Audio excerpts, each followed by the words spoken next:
Friends, welcome to all on my YouTube channel success achiever.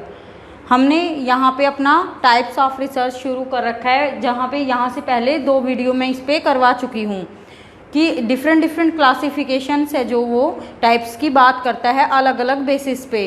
तो हम objectives और अपना classification on the basis of outcome वो दोनों कंप्लीट कर चुके हैं। तो आज हम करेंगे तीसरा classification on the basis of logic. तर्क के आधार पे रिसर्चेज को 2 तरीके से बांटा गया है। पहला है इंडक्टिव रिसर्चेज, इंडक्टिव अप्रोच, या दूसरा है हमारा डिडक्टिव अप्रोच। जो इंडक्टिव अप्रोच होता है उसको आगमन रिसर्च भी बोला जाता है। ये एक तरीके की आपकी क्रिएटिव रिसर्चेज यहाँ पे आती हैं, जो आपको अपने आप यानी कि डेली जो आप एग्जांपल्स जो देखते हो, जो भी लाइफ सिचुएशंस अपने आसपास आप ऑब्जर्व करते हो, उनके बेसिस पे आपको कहीं पे प्रॉब्लम्स फाइंड आउट होती है, देन तब आप रिसर्च शुरू करते हो। वो आपका क्या आएगा इंडक्टिव अप्रोच में। तो यहाँ पे एग्जांपल्स का यूज़ करके आप जो है रूल तक पहुँचते हो, या स्पेसिफिक टू जनरल, विशेष से सामान्य पे आना।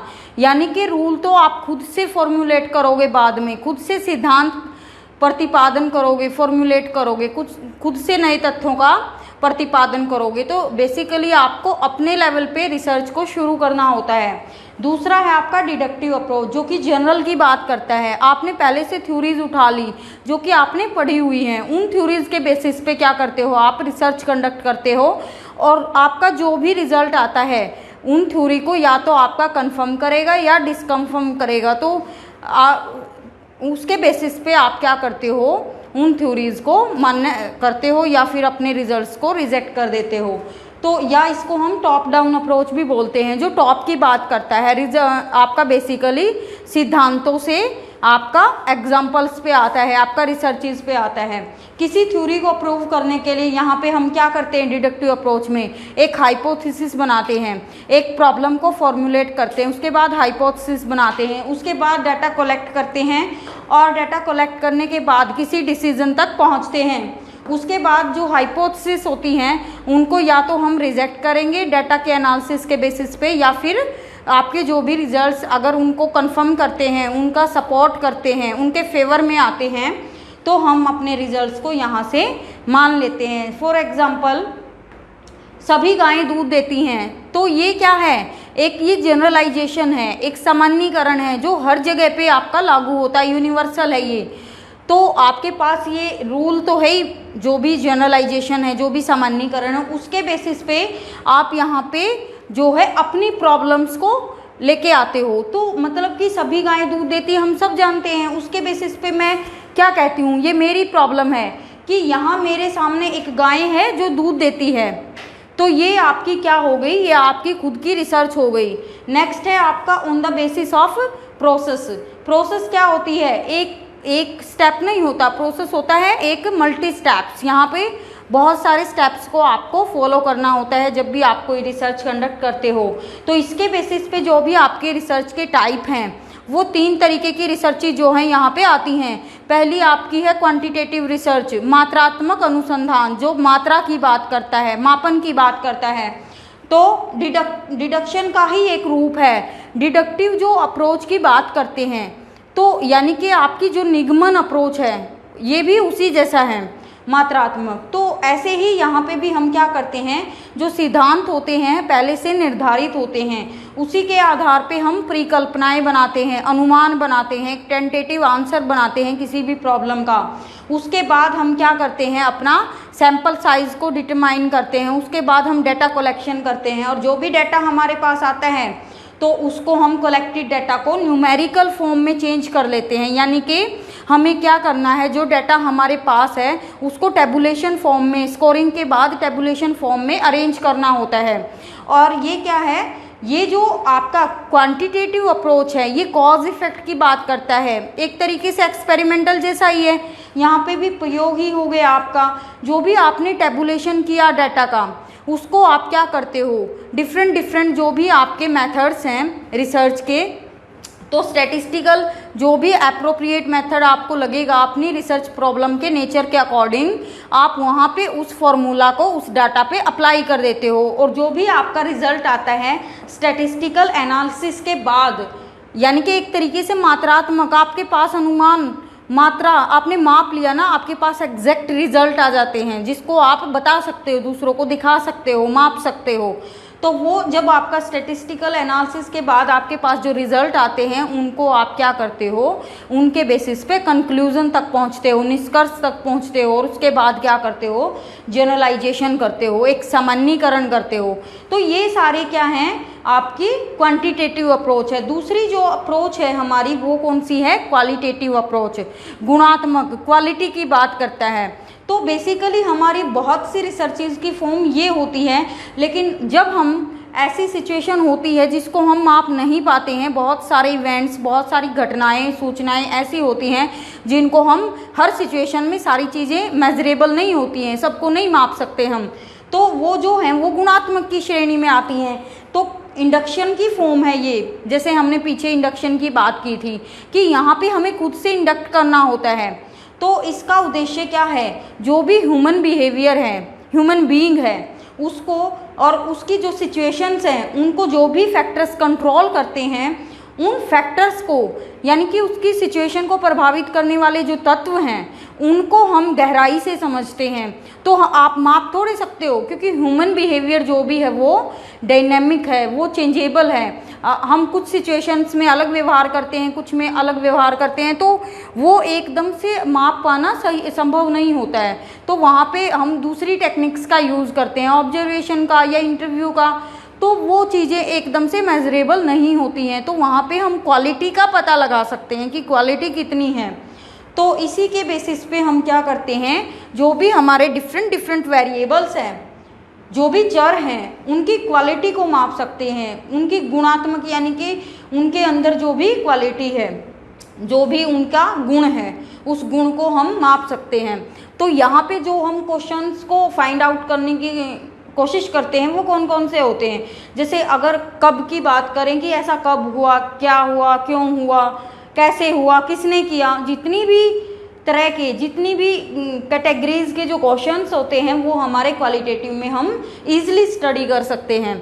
जो यहाँ पे सैंपल साइज होता है, क्वांटिटेटिव में तो आप लार्ज सैंपल इजीली ले सकते हो और वहाँ पे मेज़र भी कर सकते हैं, क्योंकि हमारे पास एप्रोप्रिएट स्टैटिस्टिकल मेथड होते हैं उसको मेज़र करने के लिए। लेकिन यहाँ पे हमारे पास मेथड्स नहीं होते एप्रोप्रिएट, तो हम क्या कर सकते हैं, जैसे ऑब्जर्वेशन है तो सिंपली वहाँ पे हम बिहेवियर को ऑब्जर्व करके रिकॉर्ड ही कर सकते हैं, उसको एनालाइज करते हैं और रिजल्ट निकाल देते हैं। ऐसे ही इंटरव्यू का है हमारा, केस स्टडी का भी ऐसे ही है। तो मेनली हमारे पास उनके लिए इतना ज़्यादा जो मेथड्स हैं वो अवेलेबल नहीं होते हैं। तो क्या करते हैं, जो सैंपल साइज़ होता है वो हमारा कुछ छोटा ग्रुप होता है, फोकस्ड, यानी कि हम जैसे क्लिनिकल स्टडीज़ करते हैं तो क्लिनिकल में जो भी सैंपल साइज़ होता है वो आपका फोकस्ड होता है। अगर आप मतलब 100 अगर सब्जेक्ट्स का सैंपल लेते हो, 100 लोगों पर स्टडी कंडक्ट करते हो तो बहुत ही बढ़िया या क्वालिटेटिव स्टडी आपकी जो है वो मानी जाती है। और क्वांटिटेटिव में हम क्या करते हैं, 500 का डाटा भी ले लेते हैं, तब भी हमारे जो रिजल्ट्स हैं, हमारे जो परिणाम हैं वो इतना रिलायबल जो है वो नहीं आते हैं। तो यहाँ पे इन डेप्थ स्टडी किया जाता है जो भी सैंपल साइज होता है, भले ही वो छोटा हो। तो फोकस्ड ग्रुप यहाँ पे होता है, उसी को हम इम्पोर्टेंट मानते हैं, यानी कि चाहे छोटा हो ग्रुप बट उसको इन डेप्थ स्टडी करना है। जो हम हाइपोथेसिस का यूज़ करते हैं वो मेनली क्वांटिटेटिव डाटा में ही होता है। यहाँ पे अल्टरनेट होता है कि आप अगर विलिंग हो तो हाइपोथेसिस आप बना सकते हो, अदरवाइज यहाँ पे कोई मैंडेटरी नहीं होती है। तो फ्लेक्सिबल अप्रोच है, अपने अकॉर्डिंगली आप चीज़ों को थोड़ा बहुत मैनिपुलेट कर सकते हो, उनमें चेंजेस कर सकते हो। सब्जेक्टिव एक्सपीरियंस पर ज़्यादा फोकस होता है, आप इंटरव्यू की बात करो, आप केस स्टडी की बात करो या आप ऑब्जर्वेशन की बात करो, तो यहाँ पे जो ऑब्जर्वर होता है चाहे कितना ही वो मतलब अपनी तरफ से कितना ही वो बायस्ड फ्री रहने की कोशिश करे, लेकिन थोड़ी बहुत जो पक्षपात की संभावना है, जो सब्जेक्टिविटी है, जो उसकी फीलिंग्स हैं, जो उसका संबंध है, एसोसिएशन है, वो जुड़ ही जाता है, मतलब उसकी जो भावनाएं हैं, फीलिंग है, जो वो अटैच्ड हो ही जाती है। अगर हम कुछ दिनों तक अगर सब्जेक्ट्स के साथ रहते हैं तो उनको ऑब्जर्व करते हैं, तो उनकी अगर पार्टिसिपेशन, हम उनकी एक्टिविटीज़ में, उनकी डेली लाइफ में पार्टिसिपेंट्स बनकर हम ऑब्जर्व कर रहे हैं, तो हमारा अटैचमेंट थोड़ा बहुत हो ही जाता है फैमिली के साथ। तो यहाँ पे कौन सी स्टडीज़ आती हैं, जैसे ग्रामीण या शहरी क्षेत्रों में अगर आप टीचिंग इफेक्टिवनेस का पता लगाना चाहते हो कि जो शिक्षण है कितना प्रभावशाली है, तो यहाँ पे हम क्वालिटेटिव अप्रोच को ईजिली यूज़ कर सकते हैं। हम क्या करेंगे, अगर हम ये वाली स्टडी कंडक्ट करना चाहते हैं तो इससे रिलेटेड रेलिवेंट जितनी भी सूचनाएं होंगी, जितनी भी आपकी इंफॉर्मेशन होंगी, उन सबको हम इकट्ठा करेंगे, उनको कलेक्ट करेंगे, फिर ऑब्जर्व भी कर सकते हैं, फिर उसके बाद उनको रिकॉर्ड करेंगे अगर मैंडेटरी है तो, उसके बाद उसको सिंपली डिस्क्राइब करेंगे, उसका वर्णन करेंगे। उसके बाद क्या है, जो भी फैक्ट्स हैं, जो भी तथ्य हैं हमारे सामने, जो भी सूचनाएं आई, उनको क्या करेंगे हम उसके रूप में, वो जो टीचर इफेक्टिवनेस है, जो भी शिक्षण की प्रभावशीलता है, वो सिंपली हम एक्सप्लेन कर देंगे या डिस्क्राइब कर देंगे। यहाँ पे जो अप्रोचेज़ का यूज़ होता है, जो भी मेथड्स का यूज़ करते हैं क्वालिटेटिव अप्रोच में, वो कौन कौन से मेथड्स आते हैं, ग्रुप फोकस्ड रिसर्चेज आती हैं इसमें। दूसरा है डायरेक्ट ऑब्जर्वेशन आता है, जैसे कि पहले ही बता चुकी हूँ मैं आपको।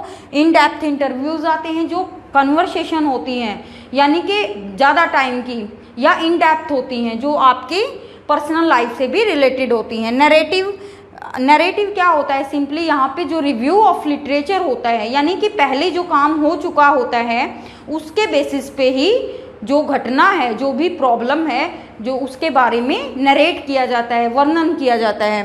फिर है उसके बाद एथनोग्राफी। एथनोग्राफी क्या होती है, जिस एनवायरनमेंट में, क्लासरूम में, स्कूल में या आपका हायर इंस्टीट्यूट में जहाँ पे हम काम करते हैं, जहाँ पे हम स्टडी कर रहे हैं, उस एनवायरनमेंट की बात यहाँ पे की जाती है, उसकी इफेक्टिवनेस को यहाँ पे स्टडी किया जाता है। केस स्टडी का आपको पता ही है कि यहाँ पे इन डेप्थ स्टडी किया जाता है किसी भी व्यक्ति, वस्तु, किसी भी संस्था को, किसी भी ऑर्गेनाइजेशन को।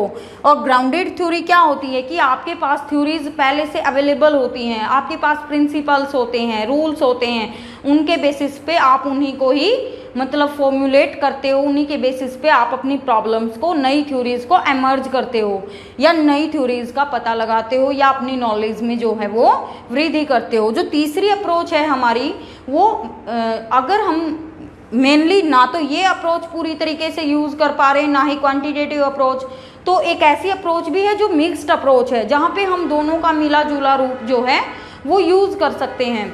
जहाँ पे हम डाटा की बात करें तो यहाँ पे डाटा मेजरमेंट भी कर सकते हैं, और आपका क्वालिटेटिव जो मेथड्स होते हैं, जो भी अप्रोचेज होती हैं, उनका हम according to nature of your problem हम वहाँ पे उनका सफिशिएंटली यूज़ कर सकते हैं। तो इसी के साथ हमारी ये वीडियो यहीं पे ख़त्म होती है। Thanks for listening.